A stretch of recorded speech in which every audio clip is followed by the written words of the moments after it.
tous et à toutes. Petite démonstration de montage de coille sur le Serpent Mini.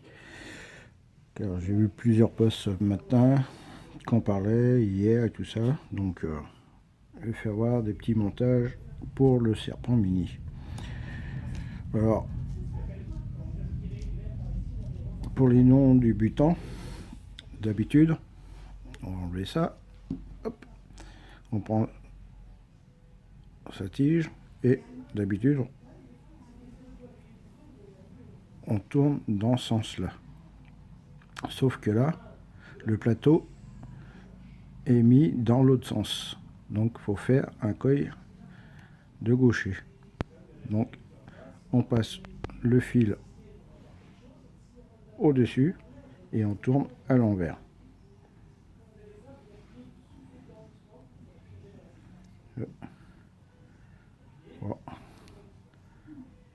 4, 5, 6.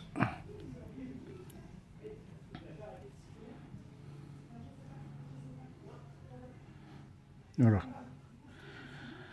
Bon, j'ai préparé un petit peu la vidéo avant. Celle-là, je vous l'ai fait en direct.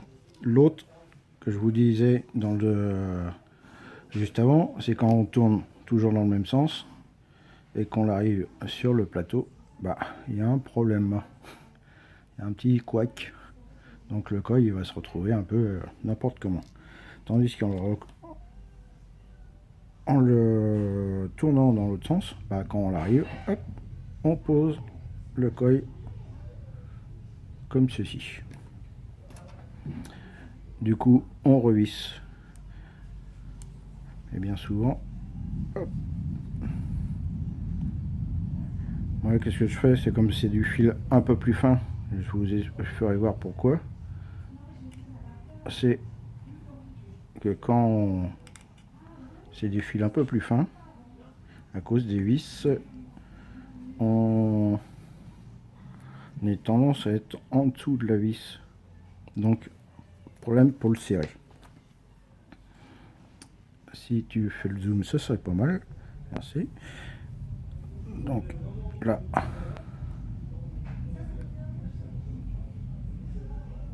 on le positionne en le tenant et on visse. Voilà.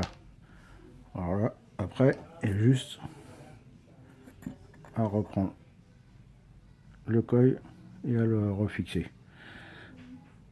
Et à l'amener au-dessus. Sauf qu'on l'a. Voilà.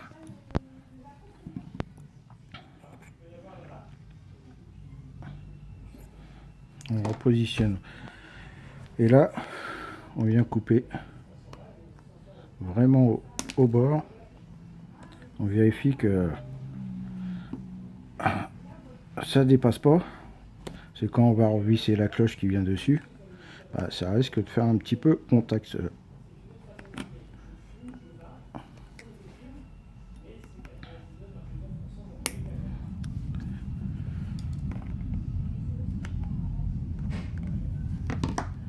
La dernière fois, j'avais fait le test, je cherche mes outils.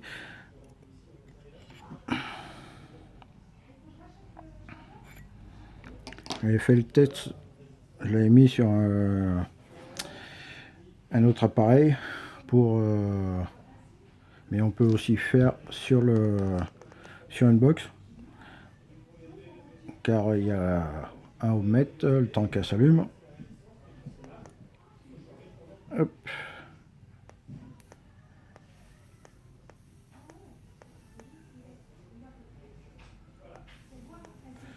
Et on fait feu en remettant, hop, là vous voyez, ça fait une espèce de trait en travers.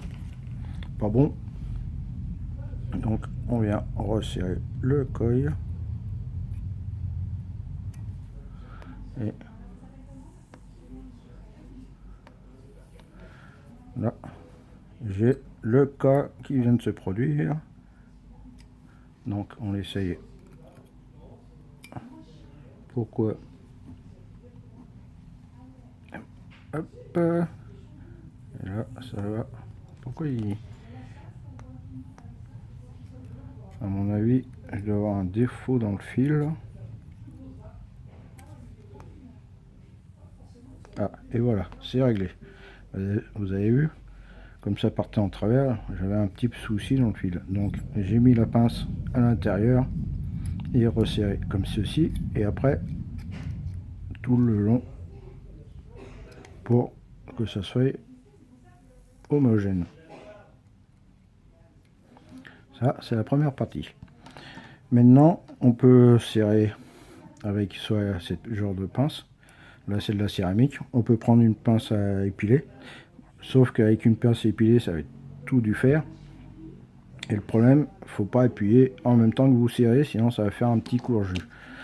Bien vérifier que là, de chaque côté, ça dépasse pas énormément. On attend un petit peu que ça... On prend sa bande de coton. Généralement, on fait...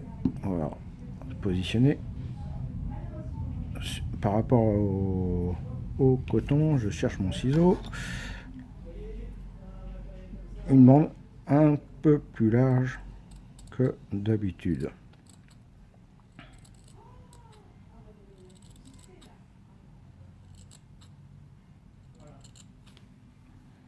Ça donne un genre à peu près comme ça. C'est à peu près deux fois la largeur du col. Et sur genre de coille, il n'y a pas besoin de toute la bande de coton. Donc on la coupe en deux. Après, une petite astuce, c'est soit on coupe en pointe comme ça, et après on tourne dans ses doigts comme une feuille à cigarette. Et après on peut fixer. Sinon, bah, soit on prend la bande, on la roule, et à la fin on roule un tout petite pointe pour pouvoir le passer dedans. Comme je disais avant, il faut que le coton puisse rentrer dedans avec une petite résistance. Si ça part d'un seul coup, c'est que le coton est pas assez large. Si ça résiste de trop, c'est que c'est trop large. Donc vous allez emmener la box en tirant, ça va pas le faire. Le but c'est que ça bouge. Hop, je vais essayer de me recadrer, que ça bouge sans faire bouger la box complètement. Et ça résiste un peu. On voit un peu la box un peu bouger. Il y a des ombres. Ça. Après, le truc à faire, c'est... Il y en a qui vont dire ici, à couper. Sur la base de la première cloche. Et le problème, c'est que vous coupez un peu court. Et quand vous allez le redescendre, ça va être pas génial. C'est-à-dire, là, vous venez couper au niveau du joint.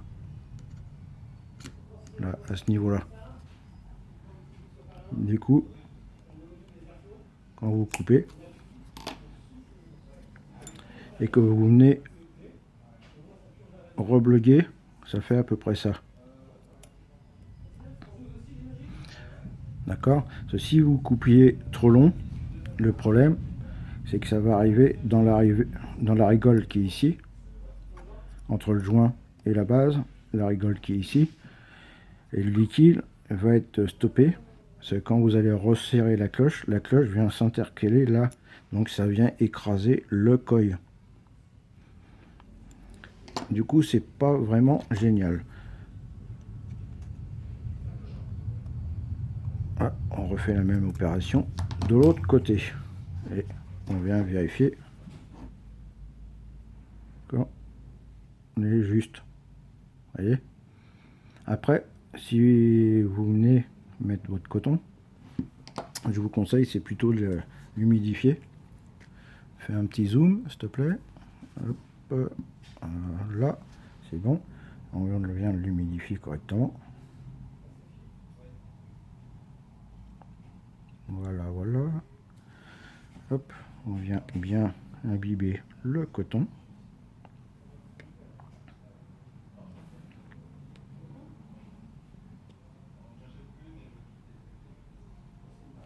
Voilà. Après, moi, qu'est-ce que je fais avant de tout refermer? C'est que je fais fire et ça commence à envoyer grave. Et là, si vous voyez, je suis qu'à 18 watts. Ça envoie déjà pas. La petite astuce, c'est je fais ça, je fais feu. Mais là, au milieu, le coton a été un peu compressé. Et pour le détendre, je viens mettre une goutte, je fais feu, je remets une goutte, je refais feu. Et vous voyez, ça fait de plus en plus de vapeur. Là, une fois que vous avez fait ça,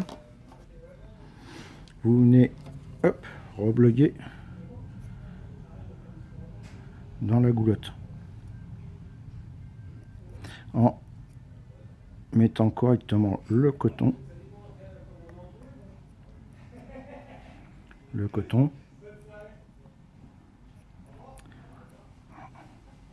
En évitant de mettre le coton sur le pas de vis qui est là, de chaque côté. C'est quand vous allez remettre la cloche, le risque c'est que le coton soit emmené avec le... Quand vous allez visser la taux, l'emmener dans la rayure et du coup ça va nous faire un truc hop. Donc ça vous le voyez pas, puis quand vous allez le remplir, ben fuite assurée. Alors vous vérifiez bien que ça tombe bien dans la rigole. Vous voyez là le coton, il y a un jour, on va essayer de faire un zoom, un jour dans le bas du coton. Là on va essayer de hop, comme ça au moins le jus va arriver, il va pas être bloqué par la base. Là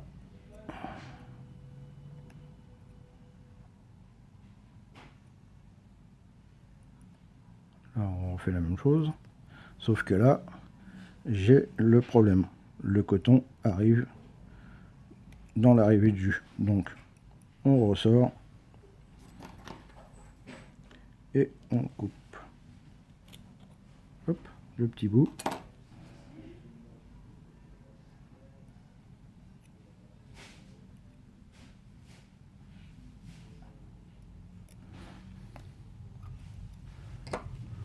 et on revient remettre les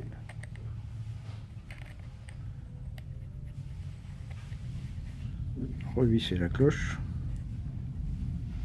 que je prouve bien que c'est le serpent mini. Je fais le zoom, hop, serpent mini. Et comme je dis toujours, c'est pour savoir si le liquide va pas fuir, on le remplit pas jusqu'à hop, jusqu'en haut.